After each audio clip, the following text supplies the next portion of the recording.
Pluto सूर्य से इतना दूर है कि वहां हमारा सोलर सिस्टम खत्म हो जाता है और काइपर बेल्ट शुरू जाता है। यानी प्लूटो काइपर बेल्ट के अंदर है, तो वास्तव में यह इतना दूर है कि आजकल के आधुनिक टेलीस्कोप्स भी इसकी इमेजेस को सही से कैप्चर नहीं कर पाते। इनफैक्ट हबल टेलीस्कोप, जो कि नासा का अब तक का सबसे सफल टेलीस्कोप रहा है, वह भी प्लूटो को सही से नहीं देख पाता। तो ऐसे में वैज्ञानिक को प्लूटो को अध्ययन करने में दिक्कत होने लगी और उन्हें यह लगने लगा कि अगर उन्हें प्लूटो को अच्छे से अध्ययन करना है तो उन्हें प्लूटो पर एक विशेष अंतरिक्ष यान भेजना पड़ेगा। तो यही सब सोचकर वह एक स्पेशल स्पेसक्राफ्ट को डिजाइन करते हैं, जिसका नाम था न्यू होराइजन्स। दोस्तों, न्यू होराइजन्स को जनवरी 2006 में लॉन्च किया गया था, जो कि प्लूटो पर जुलाई 2015 में पहुंचा। यानी उसको प्लूटो तक पहुंचने में पूरे 9 साल लगे थे।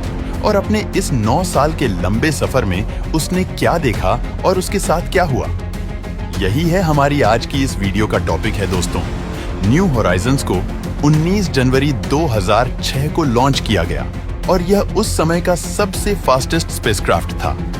इसकी स्पीड एक जेटलाइनर से भी 50 गुना ज्यादा थी और यह इतना फास्ट था कि इसने चांद के ऑर्बिट को भी सिर्फ 9 घंटों में ही क्रॉस कर लिया था।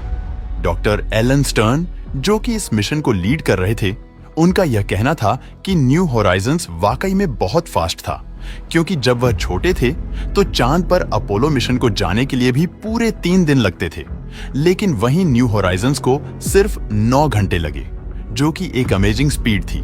खैर, न्यू होराइजन्स सिर्फ 9 घंटों में ही मून के ऑर्बिट को क्रॉस कर लेता है और उसके ठीक 4 महीने बाद वह मार्स के ऑर्बिट को भी क्रॉस करके जुपिटर की तरफ निकल पड़ता है। दोस्तों, जब न्यू होराइजन्स मंगल का ऑर्बिट क्रॉस करके जुपिटर के पास पहुंचा तो उसने जुपिटर की ग्रेविटी का उपयोग करके एक स्लिंग शॉट क्रिएट किया, जिससे उसकी स्पीड 20% बढ़ गई और उसका सफर 3 साल और कम हो गया। यानी जहां उसे प्लूटो पर 12 साल में पहुंचना था, वहीं उसने जुपिटर की ग्रेविटी का यूज किया और 12 साल की बजाय सिर्फ 9 साल में ही प्लूटो पर पहुंच गया। टॉपिक पर वापस आते हैं। दोस्तों, जब न्यू होराइजन जुपिटर के ऑर्बिट में पहुंचा तो उसने जुपिटर और उसके 4 सबसे बड़े चंद्रमाओं की तस्वीरें भी ली, जो हैं गैनीमीड, आयो, यूरोपा और कैलिस्टो।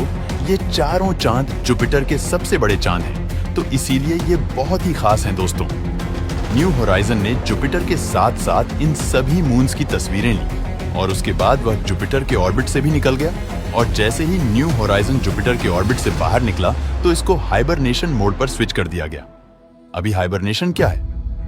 वेल, अगर आप एक साइंस स्टूडेंट हैं तो आपको हाइबरनेशन के बारे में पता होगा, लेकिन अगर फिर भी नहीं पता तो मैं समझा देता हूं। दोस्तों, हाइबरनेशन वास्तव में जानवरों में होता है। जब ठंड बहुत ज्यादा हो जाती है तो कुछ एनिमल्स अपने आप को ठंड से बचाने के लिए गहरी नींद में चले जाते हैं, जिसे कहा जाता है हाइबरनेशन। हाइबरनेशन की वजह से बॉडी का तापमान काफी गिर जाता है और बॉडी के सारे केमिकल प्रोसेस धीमे हो जाते हैं, जैसे दिल की धड़कन और ब्लड फ्लो आदि। हाइबरनेशन के चलते न ही एनिमल्स को ज्यादा भूख लगती है और न ही उन्हें ज्यादा एनर्जी की जरूरत पड़ती है, जिसकी वजह से वह सर्दियों में ज्यादा से ज्यादा सरवाइव कर पाते हैं। अब जैसे कि मैंने बोला कि न्यू होराइजन्स को हाइबरनेशन मोड पर स्विच कर दिया गया था, तो इसका मतलब यही था कि न्यू होराइजन्स की सारी पावर ऑफ करके उसको स्लीप पर लगा दिया गया था, ताकि वह ज्यादा से ज्यादा एनर्जी और फ्यूल सेव कर सके और प्लूटो तक पहुंचने में उसे कोई भी दिक्कत ना आए। जब न्यू होराइजन्स को हाइबरनेशन मोड पर लगाया गया तो यह हफ्ते में सिर्फ एक बार ही अर्थ पर सिग्नल भेजता था, वह भी इसलिए कि यह पता लगाया जा सके कि यह काम भी कर रहा है या नहीं। दोस्तों, न्यू होराइजन्स ने जुपिटर के ऑर्बिट को 2007 में क्रॉस किया था और जुपिटर के ऑर्बिट से निकलने के बाद इसने 2008 में सैटर्न, 2011 में यूरेनस और 2014 में नेपच्यून के ऑर्बिट को भी क्रॉस कर लिया।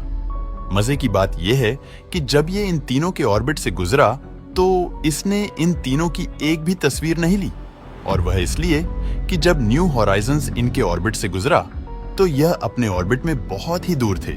जब न्यू होराइजन सैटर्न के पास से गुजरा तो सैटर्न एक 0.42 बिलियन किलोमीटर दूर था। ऐसे ही यूरेनस 2.97 बिलियन किलोमीटर, और रही बात नेपच्यून की, तो नेपच्यून 4.40 3 बिलियन किलोमीटर दूर था। तो यही वजह थी कि न्यू होराइजन इनमें से किसी भी प्लैनेट की तस्वीर को कैप्चर नहीं कर पाया और जुपिटर से वह सीधा प्लूटो पर ही गया।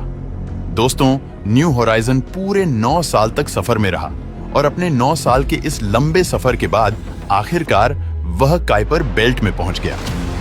दोस्तों, प्लूटो काइपर बेल्ट के अंदर है और काइपर बेल्ट में न्यू होराइजन 2015 में पहुंचा, 14 जुलाई 2015। यह वह दिन था जब न्यू होराइजन प्लूटो के सबसे करीब था।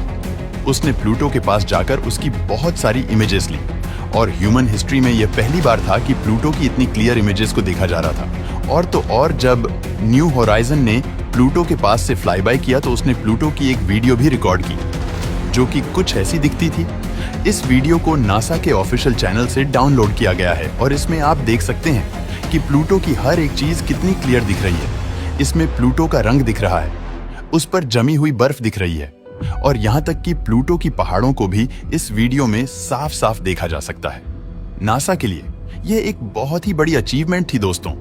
न्यू होराइजन ने प्लूटो की इमेजेस तो ले ली थी, लेकिन इसे सिर्फ प्लूटो की इमेजेस लेने के लिए डिजाइन नहीं किया गया था। इसको इसलिए डिजाइन किया गया था ताकि ये प्लूटो के साथ साथ उसके चंद्रमाओं की भी इमेज ले सके और खास तौर पर चारोन की, क्योंकि चारोन प्लूटो का सबसे बड़ा चांद है जो कि साइज में प्लूटो का आधा बनता है। अब यह काफी इंटरेस्टिंग बात है क्योंकि किसी भी प्लैनेट का चांद इतना बड़ा नहीं है कि वह अपनी पेरेंट बॉडी का ही आधा बन जाए।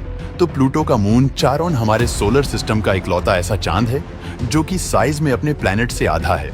चारोन की ग्रेविटी प्लूटो पर बहुत ज्यादा प्रभाव डालती है, जिसकी वजह से प्लूटो और चारोन दोनों ही एक दूसरे के चारों ओर घूमते रहते हैं। खैर दोस्तों, जब न्यू होराइजन प्लूटो के पास पहुंचा तो उसने चारोन के साथ साथ प्लूटो के बाकी 4 चंद्रमाओं की भी इमेजेस ली। न्यू होराइजन 14 जुलाई को प्लूटो के सबसे करीब था और अपनी क्लोजेस्ट अप्रोच में भी यह प्लूटो से पूरे 2.3 मिलियन किलोमीटर दूर था।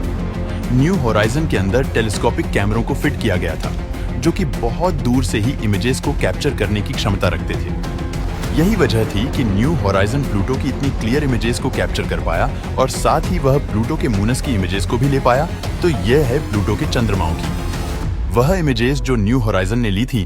पहले नंबर पर चारोन है जो कि सबसे बड़ा है, सेकंड निक्स है, निक्स से छोटा हाइड्रा है, हाइड्रा से छोटा केरबेरोस है और आखिर में सबसे छोटा है स्टाइक्स। तो यह सब इमेज बिल्कुल रियल है जो कि न्यू होराइजन ने प्लूटो के पास जाकर ली थी। चारोन की इमेज तो काफी क्लियर है, लेकिन बाकी मून्स की इमेजेस काफी ब्लर है क्योंकि एक तो ये काफी छोटे थे। दोस्तों, न्यू होराइजन्स आज भी कुइपर बेल्ट में है और आज भी वह अपना आगे का सफर तय कर रहा है। ना जाने उसका यह सफर और कितना लंबा होगा और ना जाने वो आगे और किन किन चीजों को देखेगा। दोस्तों, वीडियो पसंद आया हो तो लाइक और शेयर करें और